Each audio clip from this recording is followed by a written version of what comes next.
pergunta assim, eu tinha uma pergunta agora sobre o quão significativo foi para você algum momento da sua carreira, mas eu queria incluir assim, Dandara, algo que marcou você, tanto você quanto a pessoa que você selecionou, sabe? O que participou de algum processo com você. Não sei se faz sentido. Uhum.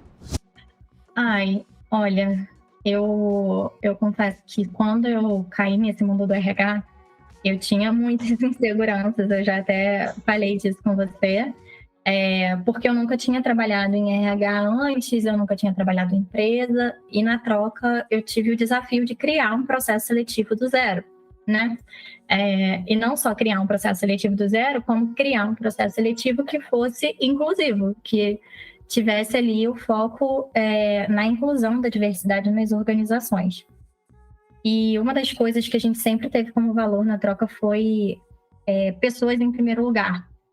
E aí, quando eu me deparei com esse desafio, eu pensei, bom, eu preciso aliar toda a questão de agilidade para o processo, mas eu preciso de um contato humano com essas pessoas, eu preciso do olho a olho, eu preciso explicar como que a gente trabalha, eu preciso acolher essa pessoa com o mundo dela, né? Eu preciso me apresentar também. E aí, enfim, né? A gente hoje tem nas etapas do nosso processo seletivo que eu chamo de pré-entrevista, que é esse momento que a gente se conheceu, que é justamente esse momento de poder conhecer a pessoa que está do outro lado, né? Para além do currículo, para além de um formulário de inscrição. E eu tive retornos muito positivos, assim. Me emociona falar porque bom, talvez eu não saiba fazer a entrevista mais estruturada do mundo e fazer análise de perfil das pessoas, porque esse não é o meu objetivo. Assim. Meu objetivo é realmente conhecer histórias. E aí é muito legal quando as pessoas me contam as histórias delas. Já aconteceu das pessoas se emocionarem, muitas pessoas se emocionam contando as histórias.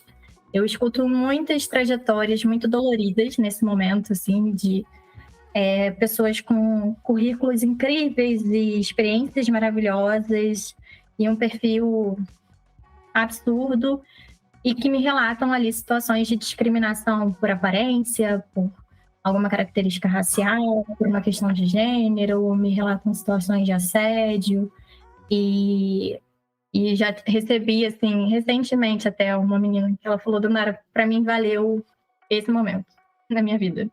Porque só eu ter tido a experiência de ser entrevistada e ser escutada e acolhida como pessoa, ter o meu brilho no olho notado e poder conhecer o seu trabalho, já valeu. Eu não para mim, eu ganhei aqui. E aí, eu fiquei muito emocionada com isso, mas eu acho que realmente é tão básico que a gente não deveria estar falando isso, né? Mas é sobre isso, no cenário que a gente está vivendo hoje, né?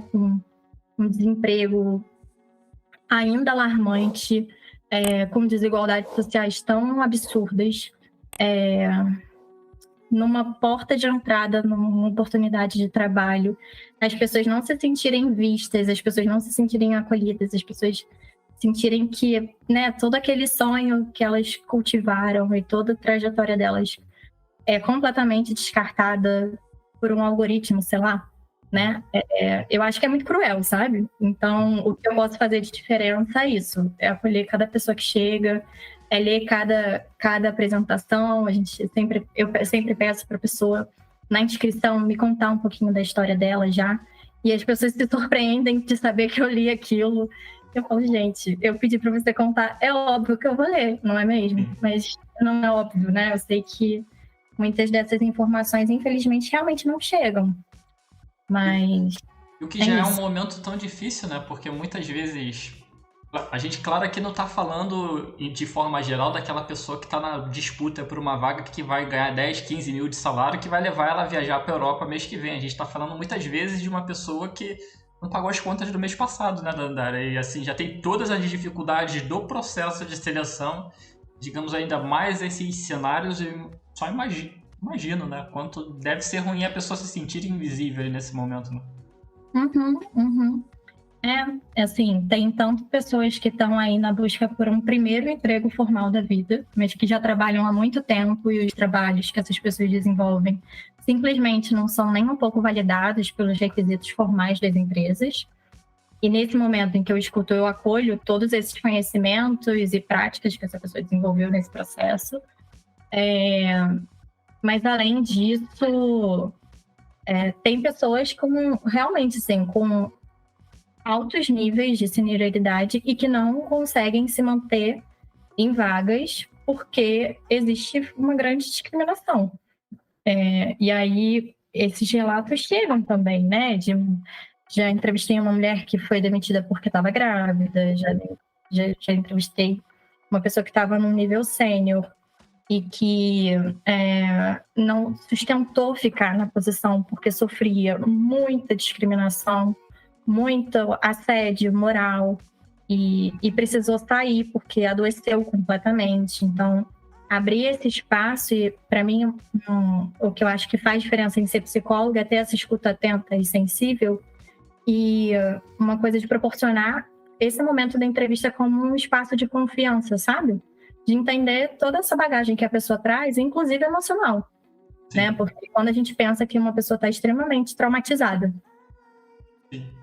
por um ambiente de trabalho tóxico que ela veio, a gente precisa entender que, mesmo que essa pessoa vá ser contratada, ela precisa ser cuidada durante o processo, porque esses traumas, eles deixam marcas, né? Então, a gente fala muito de gatilho na psicologia, né? E isso acontece quando uma pessoa está trabalhando, né? Às vezes, um olhar estranho, uma pessoa que não acolhe tão bem, isso já gera na pessoa toda uma insegurança e remete a um lugar muito hostil, e que não necessariamente é a realidade de toda a empresa, né? Mas é importante entender essa sensibilidade. Então, eu acho que esse é um ponto bem, bem importante nos processos seletivos que tem um viés aí de humanização hoje em dia.